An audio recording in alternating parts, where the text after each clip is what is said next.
सभी को नमस्कार है, सभी को अभिनंदन है। कैसे हैं सभी लोग? उम्मीद करते हैं कि आप लोग अच्छे हैं और जीवन का आनंद ले रहे हैं। मेरा नाम है विनीत और आप देख रहे हैं हमारा ये YouTube चैनल, जहां पे हम आपको प्रोवाइड करते हैं एलटीपी कैलकुलेटर से रिलेटेड वीडियो, स्टॉक मार्केट से रिलेटेड वीडियो, साथ ही साथ एआई बेस्ड एलटीपी कैलकुलेटर से रिलेटेड वीडियो। अब इसी YouTube चैनल पे आपको मिलेगा बीटीसी यानी बिटकॉइन और ईटीएच इथेरियम का आपको क्लासेस मिलेगा। आपको इससे रिलेटेड वीडियो देखने को मिल सकता है।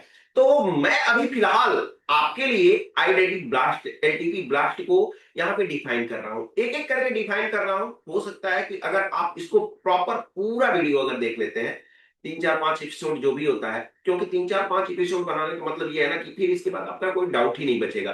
तो इसको अगर पूरा वीडियो आप देख लेते हैं तो यकीन मानिए एलटीपी ब्लास्ट से रिलेटेड आपका कोई डाउट ही नहीं रह पाएगा। आपकी जो वीकनेस है वो वीकनेस मैं कोशिश करूंगा इस वीडियो के थ्रू कि वो वीकनेस भी आप फुलफिल कर पाए और आपकी वीकनेस वो रहे ही ना रहे।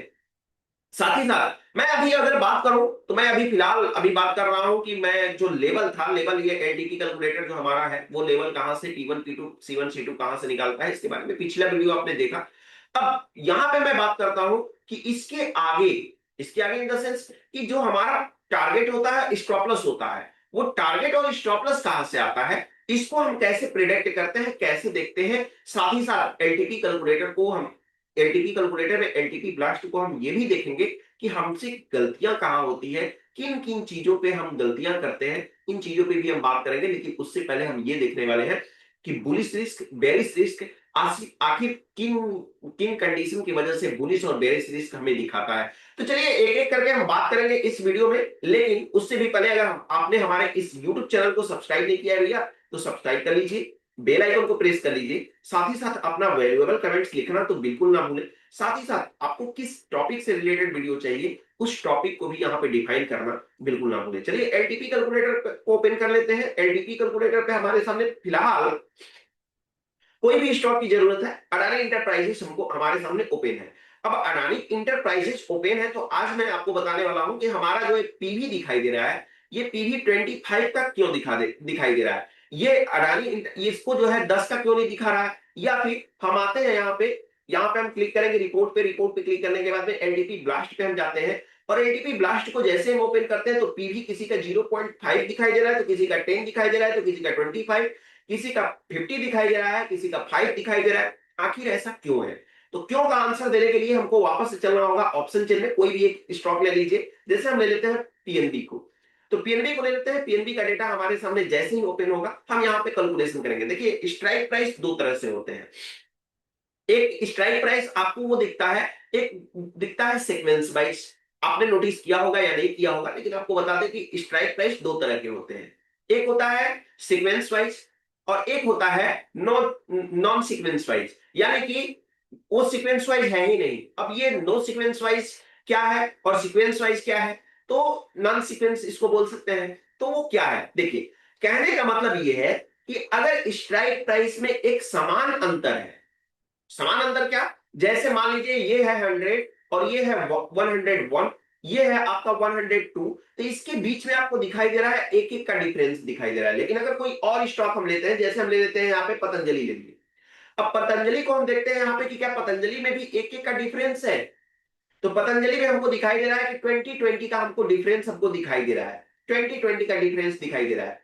अब जैसे ही हम देखेंगे यहाँ पे, तो यहाँ पे दिख रहा है 20 40 60 80, फिर पूरा पूरा होगा 1700, फिर 1720, यानी पूरा हम बोले तो नीचे से ऊपर तक हमको 20 का डिफरेंस दिखाई दे रहा है। लेकिन जिसमें नॉन सीक्वेंस होता है, मतलब वो अल्टरनेट नहीं होता है, सेम अल्टरनेट नहीं वैल्यू होती है, वो क्या होता है, वहां पे क्या देखने को मिलता है कि हमको यहाँ पे कुछ स्ट्राइक प्राइस अलग अलग हमको डिफरेंस में दिखेगी। लेकिन जैसे ही इन द मनी की तरफ आएंगी वो, तो इन द मनी के आसपास आते ही एक अलग सीक्वेंस उनका हो जाएगा। ऊपर जैसे उनको दिखाई दे रहा है 50 का सीक्वेंस दिखाई दे रहा है, तो नीचे उनको आते आते 25 हो जाएगा। ऐसा सीक्वेंस आपको देखने को मिलता है। आप चैट बॉक्स में मुझे कमेंट करके बताइएगा, क्या आपने ऐसा स्टॉक देखा है? अगर नहीं देखा है तो आप सर्च करिए और सर्च करके मुझे बताइए। अगर देखा है आपने तो कमेंट बॉक्स में मैसेज करके बताइए कि हाँ मैंने इस स्टॉक को देखा है। ठीक है, चलिए तो यहां पे हम देखते हैं, हम बात कर लेते हैं जो है जो सीक्वेंस वाइज है उनका तो ठीक है, जो नो सीक्वेंस वाइज है उनका क्या होगा। तो उनको हम क्या करते हैं, इमेजिनरी लाइन के आसपास के स्ट्राइक प्राइस को हम लेते हैं, उसके डिफरेंस को लेते हैं। अब डिफरेंस को लेते हैं तो क्या होता है, डिफरेंस को लेने के बाद में हम वहां पे चेक करते हैं, डिफरेंस को लेने के बाद में यहां पे हम चेक करते हैं क्या, यहाँ पे हम चेक करते हैं, पेंट ब्रश को हम ओपन कर ले, और यहाँ पे हम पेंट ब्रश को जैसे ही ओपन करेंगे हमारे सामने पेंट ब्रश ही आ गया। अब ये इसका एक फार्मूला होता है, पीवी का एक फार्मूला होता है, पीवी जो आपको यहाँ पे दिखाई दे रहा है ना 10, इसका एक फार्मूला होता है। फार्मूला क्या है, फार्मूला होता है पीवी इक्वल टू, नोट कर लीजिए आप भी, अगर आपके पास पेन नोट डायरी है तो आप नोट करके रखिए, वैसे भी एक लाइन का ये चीज है, याद हो जाना चाहिए आपको। तो यहाँ पे होगा PV equal to, PV equal to difference between, difference between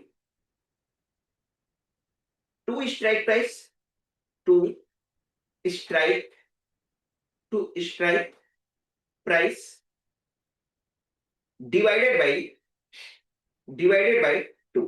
अब ये हो गया आपका फार्मूला, ये होता है पीवी इक्वल टू, यानी कि दो स्ट्राइक प्राइस के डिफरेंस को लेते हैं, और लेने के बाद में जितना है डिफरेंस उसमें 2 से डिवाइड कर दीजिए, तो हमारा टारगेट और स्टॉप लॉस की वैल्यू आ जाएगी।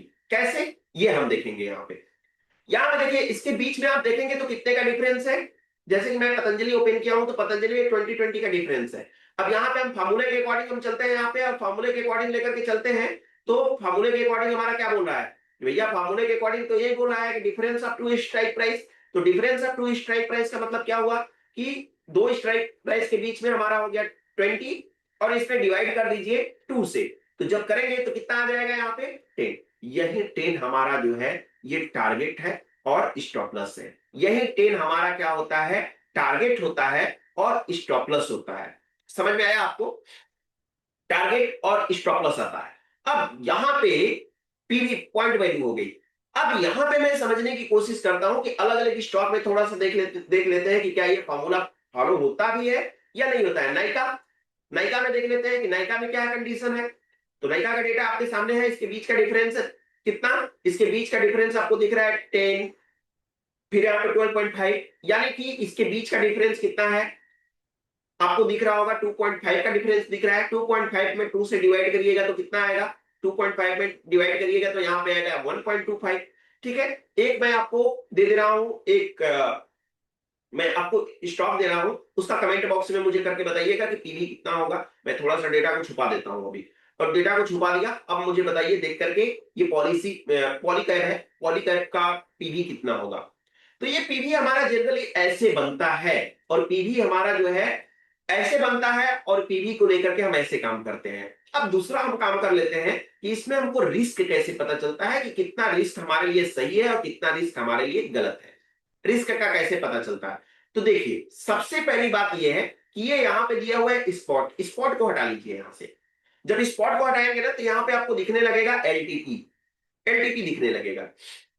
ठीक है, अब एलटीपी दिखने लगा तो इसमें 3-4 चीजों को लेकर, मेनली 3-4 चीजों को लेकर के रिस्क को डिफाइन किया जाता है। पहला, अगर आप कॉल बाय कर रहे हैं, यानी कि आप बाइंग कर रहे हैं या फिर ऑप्शन ट्रेडिंग कर रहे हैं, तो कॉल बाय कर रहे हैं, तो आप ध्यान दीजिए कि एक या एक से ज्यादा जीरो किसमें, कॉल साइड के इन द मनी के एलटीपीज में नहीं होना चाहिए। मेरी बात ध्यान से समझिएगा, अगर आप बाइंग कर रहे हैं तो आपको ध्यान देना है कि कॉल साइड के इन द मनी के, इन द मनी मतलब ये आउट ऑफ द मनी है, ऑलरेडी मैंने आपको इन द मनी बता दिया है। इन द मनी के एलटीपीज में एक या दो से ज्यादा जीरो नहीं होने चाहिए। अब यहां पर सॉरी, जीरो या एक से ज्यादा जीरो नहीं होने चाहिए, जितना जीरो होगा हमारे लिए उतना रिस्क होगा, पहली बात। दूसरा क्राइटेरिया ये है कि इसका वॉल्यूम ठीक ठाक होना चाहिए। बाइंग के लिए मैं बता रहा हूं, सेलिंग के लिए अभी आऊंगा। ठीक है, अब ये हो गया बाइंग। दूसरी तीसरी बात कि इसका हमको चेक करना होता है आईवी, यानी इंप्लाइड वॉलेटिलिटी। इंप्लाइड वॉलेटिलिटी हम चेक करते हैं तो पता चल रहा है कि हमको 30 से ज्यादा नहीं होना चाहिए, और यहां पे देखिए 30.94 हमको दिखाई दे रहा है, और किसका यहां पे आप बोलेंगे कि 27.54 भी तो दिख रहा है। तो हमको इमेजिनरी लाइन के आसपास भरसक हमको प्रयास करना है। ठीक है, अगर एक दो स्ट्राइक प्राइस ऊपर और एक दो स्ट्राइक प्राइस नीचे में भी कहीं पे आपको 30 से ऊपर दिख गया तो आप सोचिए कि हमारे लिए ट्रेडेबल नहीं है। पहले ऐसे ही होता था एलटीपी कैलकुलेटर में, जब ये एआई नहीं हुआ करता था तो ऐसे ही लोग सर्च करते थे। ठीक है, तो वॉल्यूम हो गया, आईवी हो गया, एलटीपी हो गया। ठीक है, अब इसके बाद अगला नंबर आता है रिवर्सल का। रिवर्सल का वैल्यू का नंबर आता है जो कि आपको दिखाई तो नहीं देता है, लेकिन उसको आपको फॉलो करना होता है। रिवर्सल का मतलब क्या है? जैसे यहां पे रिवर्सल मान लीजिए इन द सेंस की कैलकुलेट होकर के नहीं आ रहा है। क्या यहां पे रिवर्सल कैलकुलेट होकर के नहीं आ रहा है, तो यहां पे लिखेगा एनए। अगर यहां पे लिखेगा एनए, यानी कि कहीं ना कहीं ये कैलकुलेशन किसी वैल्यू की वजह से अधूरी है, इसलिए यहां पे नॉट अवेलेबल लिख करके आ रहा है। और नॉट अवेलेबल लिखने का मतलब यह है कि यहां पे 3 ही लाइन दिखेगी, 4 लाइन नहीं लिखेगी।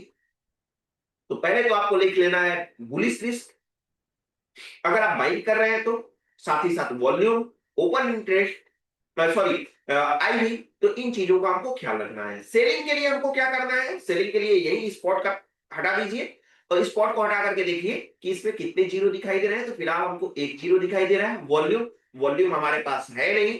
आईवी, आईवी की बात करें तो 36 35 की आईवी है। बताइए बेरिश रिस्क हमारा कितना है? 2। Bearish risk 2। और हमारा रूल ये कहता है कि अगर बुलिश रिस्क अगर बाइंग कर रहे हैं तो बुलिश रिस्क या सेलिंग कर रहे हैं तो बेरिश रिस्क अगर 0 या 1 से ज्यादा हो तो हमको ट्रेड नहीं करना चाहिए। क्या हमको ट्रेड नहीं करना चाहिए? तो बताइए क्या ये ट्रेडेबल है? क्या आपको आईवी देखने की जरूरत हुई? आईवी देखने की जरूरत नहीं हुई ना। अब ये बढ़ी हुई आईवी आपके अंदर क्यूरियोसिटी हो रही होगी कि आईवी का मतलब क्या है, इम्प्लॉयड वोलेटिलिटी आखिर ऐसा क्या काम करता है जिसके वजह से हम आईवी को जो है, आईवी को हम क्या करते हैं, आईवी को हम इतना प्रीफरेंस देते हैं कि बढ़ी हुई आईवी में हम ट्रेड नहीं कर सकते। इसके लिए हम एक स्पेशल क्लास लेके आएंगे। आईवी एक इतना सुपर क्लास है कि आप समझ भी नहीं सकते हैं कि मतलब कितना इसके पास, ये बोल सकते हैं मार्केट का प्रोटेक्टर है, सुरक्षा कवच। ठीक है, तो ये हो गया। अब बात ये है कि आईवी को तो आपने देख लिया कि पॉइंट वैल्यू क्या होता है, साथ ही साथ हमारा रिस्क क्या होता है, इसके बारे में आपने देख लिया। अब हम बात करेंगे आगे कि किन किन वजहों की वजह से हमारी गलतियां हो जाती हैं एलटीपी ब्लास्ट में। किन किन वजहों की वजह से हम स्टॉक मार्केट में ट्रेड किए हुए हैं फिर भी हमारा लॉस हो जाता है। हम सब कुछ सही प्रिडिक्शन करते हैं फिर भी हम लॉस में होते हैं। आखिर क्या क्या रीजन हो सकता है? तो इसके लिए हम डिटेल में बताने वाले हैं, आपको क्लास लेकर के आएंगे। नेक्स्ट वीडियो का इंतजार करिए। नेक्स्ट वीडियो आपके लिए आपका डाउट क्लियर करने वाला वीडियो होगा, तो वीडियो का इंतजार करिए। चैनल को अभी तक सब्सक्राइब नहीं किया भैया तो चैनल को सब्सक्राइब कर लीजिए, बेल आइकन को प्रेस कर लीजिए, साथ ही साथ अपना वैल्यूएबल कमेंट्स लिखना बिल्कुल ना भूलें। ठीक है, तो चलते हैं, फिर मिलेंगे हम आपसे नेक्स्ट एपिसोड में। तब तक के लिए आप सभी लोगों को हमारी तरफ से नमस्कार।